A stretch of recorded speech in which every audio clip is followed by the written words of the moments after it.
تسلیم فرماتے ہیں جب نمازی کو اس کی قبر میں رکھا جاتا ہے اور جب سب چھوڑ کر کے چلے جاتے ہیں تو وہ خوبصورت دلہن کو دیکھتا ہے اور وہ حیرت سے پوچھتا ہے ارے تم کون ہو؟ سب چھوڑ کر چلے گئے، تم کون ہو؟ تو وہ دلہن کہتی ہے میں تیری نماز ہوں، جب میرا وقت آتا تھا تو سب کو چھوڑ دیتا تھا، آج تجھے سب نے چھوڑ دیا ہے، میں دلہن کی شکل میں تیرا دل بہلانے کے لیے آئی ہوں اور قیامت تک تیرا دل بہلاتی رہوں گی، اور جب تو پل صراط سے گزرے گا تو تیرے آگے نور بن بن کر کے میں چلوں گی۔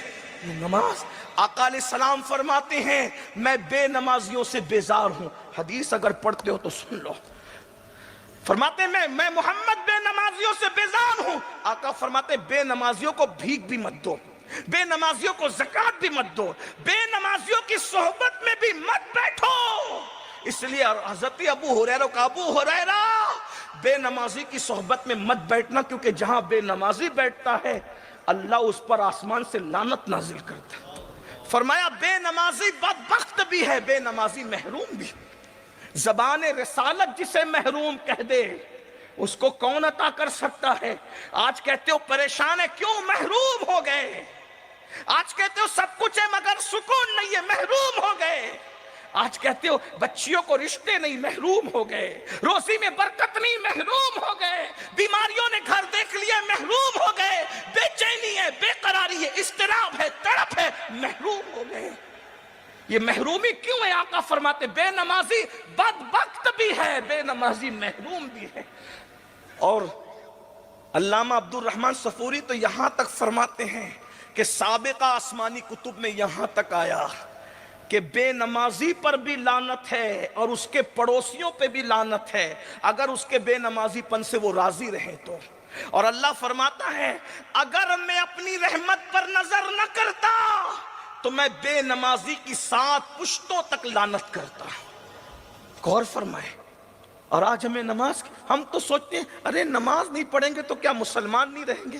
میں نے کہا حنفی ہونے کے اعتبار سے تو یہی کہوں گا کہ بے نمازی ڈائریکٹ کافر تو نہیں ہوتا، لیکن اتنا ضرور ہے جب بے نمازی مرنے لگتا ہے تو مرنے سے پہلے ڈر ہے کہ کہیں اس کا ایمان چھین نہ لیا جائے۔ نشے کو ہم پرموٹ کریں، نشہ ہمارے سماج میں، کیونکہ ہمارے پاس علم نہیں ہے۔ حدیث پاک ہے بے نمازی بے نشہ کرنے والا جب اپنی قبر سے اٹھے گا یا تو اس کی شکل سور کی طرح ہوگی یا تو بندر کی طرح ہوگی۔ بلکہ یہاں تک فرمایا گیا، علماء فرماتے جب نشہ کرنے والا مرے گا تو ڈر ہے کہ وہ بھی کافر ہو کر کے مرے گا۔ بلکہ یہاں تو مجھے ایک واقعہ یاد آیا جس کو علامہ ابن الجوزی نے لکھا۔ حضرت مالک الدینار کہتے ہیں کہ میرا ایک دوست تھا، مرتے وقت وہ کافر ہو گیا، اور وہ محدث تھا، بڑا محدث تھا، عالم تھا، خطیب تھا، کافر ہو گیا۔